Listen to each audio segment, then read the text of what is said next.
Kalimera, c'est Olus, dear friends of Eurodyssey, dear friends of the Assembly of European Regions.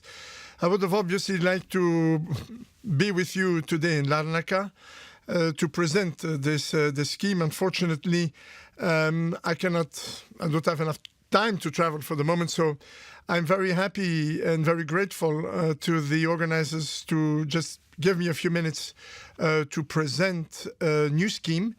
But it fits, I think, quite well with the subject of your conference, Fair Mobility.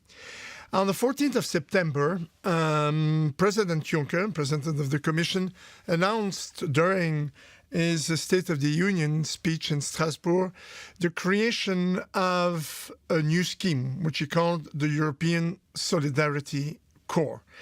The president was quite adamant about this because he announced that this initiative would be launched before the end of this year, and that by 2020, 100,000 beneficiaries will already have been included in this scheme.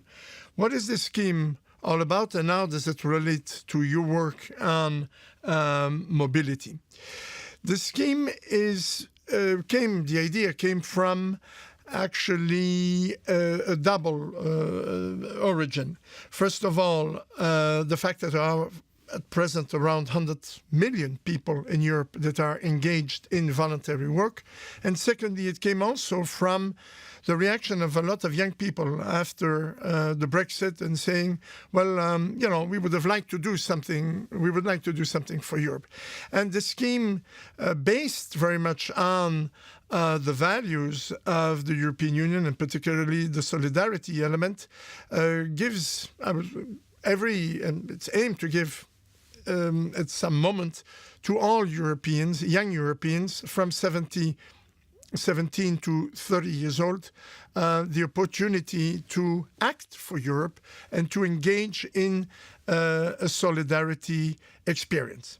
Now, this scheme is based on existing schemes, such as, for instance, the European Voluntary Scheme, but it has a number of novelties. And the first one is that it has two strands. It has a voluntary strand, and it has also an occupational strand, whereby organizations, it can be regional, local organizations, it can be NGOs, but it can also be businesses, and that's where also the partners of Eurodyssey might be interested, So these organizations might be willing to hire for a moment between 2 months and 10 or 12 months, according to the type of program that will finance this scheme, will give people the opportunity to hire a person either on a voluntary basis or on an occupational basis, a first job or a training opportunity, but to do solidarity work. And that's the interesting point of this scheme, is that all young people that will engage in the scheme, but also all organizations that will take part, will have to sign a chart whereby they commit themselves to respect the spirit.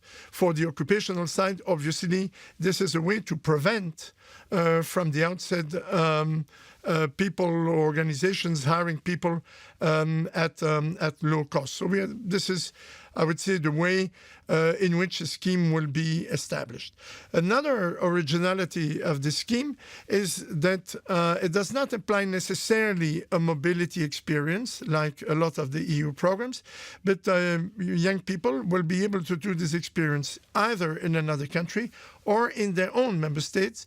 And this will bring into the scheme, I would say, a lot of organizations that have so far not been involved in EU programs, dealing with social inclusion, dealing with healthcare. But all activities in one way will be covered.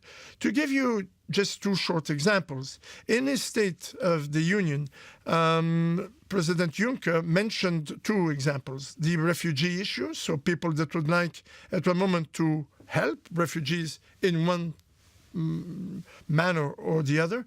And the other is, you mentioned the earthquakes in Italy. Of course, here, the objective, of course, is not to send young people in the middle of the rubble, but to help them at the second stage to be able to provide some help in, for instance, reconstructing damaged village or damaged buildings. This is the spirit of the scheme.